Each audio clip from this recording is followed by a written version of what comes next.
Well, hello, everyone. Welcome to Check Your Vitals. This is part of what we've been offering online during the season of Lent. And once a week, we've been trying to do interviews with someone in our community about the mark or the vital sign of the week. And this week, I've invited Holly Kyle to join me, and I'm Pastor Jenny Sankey, if you don't know me. And I'm going to let Holly introduce herself a little bit. Holly Kyle. I started attending PHPC in, ironically, post-Easter 2019. So it's kind of apropos that I'm speaking now. And then I joined actually in 2020, just after Easter as well. And I've been involved ever since. I was asked to participate in the fellowship table, asked to participate in the little pantry, and I enjoy doing those things. I ran across PHPC by accident, actually. I'll be honest with you. I thought, that's convenient. I go by this route every day, and I had been looking for a church, and several churches I had visited already, and this one just fit. Day one, it fit, and I knew I had found a community that I was looking for. And I think I remember meeting you when you visited that first day. Yeah, you knew. I did. Yeah. I did. It just was a very comfortable place for me. Yeah. Well, we're glad that you are here with us, Holly. You've become a vital part of our vital congregation. So we're so glad. So today and this week, we've been talking about the vital sign, empower servant leadership. And I preached a little bit about it on Sunday, talked about the story of Jesus washing the disciples' feet. And we've been thinking on that a little bit this week of what servant leadership looks like when you share leadership in a community, when it comes out of a place of wanting to serve and not out of a place of wanting to be powerful and rich and amazing. And Jesus gives us an amazing example of what servant leadership looks like and tries to teach his disciples that. And we try to figure it out too and lead by example and hope that that invites others in. So I'm just curious, Holly, what you think of, what comes to mind when you hear this title, Empower Servant Leadership? Well, that's a big mouthful, isn't it? So I think we all, Christians, and in general, we all should be called to be servants. Yeah. I think that we are. We need to take care of our fellow man and people around us, animals included. We are servants. We're servants of the good Lord. And empowered, what comes to my mind is technically really is in the workplace. You try to empower people that work for you or you want to work for you and give them the authority and responsibility that they can make their own decisions and represent you. So I think that God has given us that. He has empowered us to be knowledgeable and hopefully wise at some point to do his good deeds on this earth. Leadership is the harder part of that, isn't it? So that's what it means for me. That's what it means for me. And within the church, there were church leaders who gave me they empowered me to do the things that I do now. So yeah, there's something about having other people help you recognize what your gifts, how your gifts might fit in, and inviting you to use them that I think is amazing and can be really amazing in the church community. Yeah. Yeah. So you told us a little bit about how you became to be part of Pleasant Hill kind of by an accident, and you just showed up and it was the right fit. And you mentioned in your introduction some of the things that you're involved in, our little pantry, which is a food pantry out on near the road where people can access food 24/7. and fellowship. And I'm curious, how did that happen? How did you end up getting into those places in our church? I'm not quite sure. Jenny, I was contributing to the little pantry before I became officially responsible for it. It was just something that I did. It's something that felt right. And it was natural. As I said, it was in my daily route. I was there anyway. And I was looking for a community to be of service in, and I happened to find it at PHPC. And Sarah Holli called me at one point and said, "Your name popped up, Holli. Would you consider?" I was like, "Oh heavens, what do I have to do? I don't know." Well, not more than you're doing now is what she told me. And,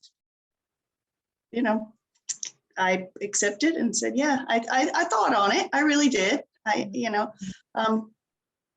I don't regret the move at all. And the stocks within the little pantry within the church have moved from a tiny little place to a much larger place. So that is super exciting to be able to keep the pantry full as we're able. And it just brings great joy. I'm there 3-4 times a week trying to keep it stocked, and as our community members outside the church, and that is exciting. I've met so many people within the community at the little pantry, some taking, some giving, and the sign on it says, "Take what you need, leave what you can." And it's just a very powerful experience for me to be able to do that. Yeah. And the organization of it has come a long way under your care with moving from kind of being spread out on the floor and piled up, and it's all beautifully organized now in some big closets. And that's very cool to hear how you're meeting people out there, and how you got involved with that just from you were bringing food to it, you were stopping by. And I think that's a really great example of how servant leadership develops, that you had a desire to serve the community you already were. And Sarah was able to, and the mission committee was able to kind of recognize that and invite you into a little bit more there. So your kind of regular responsibilities with that, you come by and just make sure it's restocked. Is there anything else to that? Well, I put the word out and try to tell the congregation when we're low in one particular area, if anyone would like to donate to restock our interior supply so that we have enough to have variety outside. Not everyone wants 12 cans of live beans. Just saying. Yeah. We're thankful to have them. Thank you, community. But tuna and chicken and beans and rice are important too. So I give notice when our internal supplies are running low, and sometimes I go shopping on my own. We had the Christmas Angel Project this year, and we got a substantial amount of monetary contributions, and that's going to go a long way to get us through the coming months. Especially with kids being out of school, I expect a pickup this summer. Yeah. Are there any particular items that you want to tell people are like favorites in the little pantry that we always need more of? Well, beans and rice, dried beans, bagged rice, ramen noodles. That's quite inexpensive, and they fly off the shelf whenever I put them on. Yeah. Canned proteins are a little bit more expensive, but they also fly off the shelf. It's hard to keep those in stock. Yeah. Well, those are the things that are filling people's bellies. Yeah. Yeah. Well, thanks for sharing a little bit about that. And, anybody watching and listening, come stop by 3700 Pleasant Hill Road. Put some food in our little pantry. Or if you're coming to worship on Sunday, you can always drop it off at the church, and Holli will get it stocked. Happily. Yes. So thinking a little bit about empowered servant leadership and how you've been part of that at Pleasant Hill, and how you've seen that maybe enacted in others at Pleasant Hill, do you have any hopes for how this kind of theme gets further lived out in our church community now that you're more familiar with it? Empowered servitude? Mm-hmm. I really, Jenny, think the church does a good job. And I'll be quite frank with you. I was not looking for a church. I was looking for a community, and I found a church. Yeah. So it was a really super good fit for me. I was involved with Laundry Love initially, and I just landed up in the little pantry area, and I enjoy it. I think that we could take it further. Mm-hmm. I really do. I think that we could, I'm not going to call names, but maybe Claire could help us with some marketing and get the word out on the street, because I have run, even when I was shopping personally at some of the local places, and I would have a cart full of one particular item. Your family must be large. And I said, oh no, I am shopping for my church's little pantry. And I gave the spiel about it and told them, oh, that is so fantastic.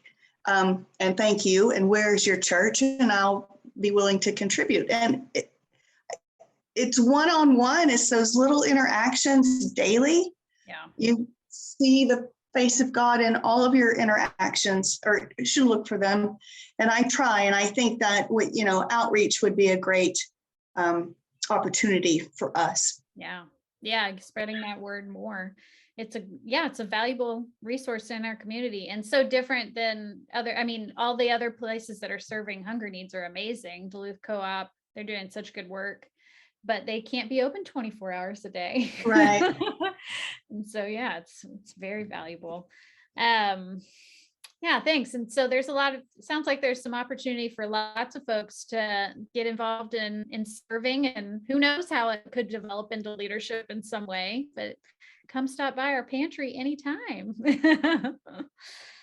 Well, thanks, Holli, for talking with me today. You have anything else you want to share about leadership? It's just been my pleasure. Thank you so much, Jenny. No, feel free to bring what you'd like.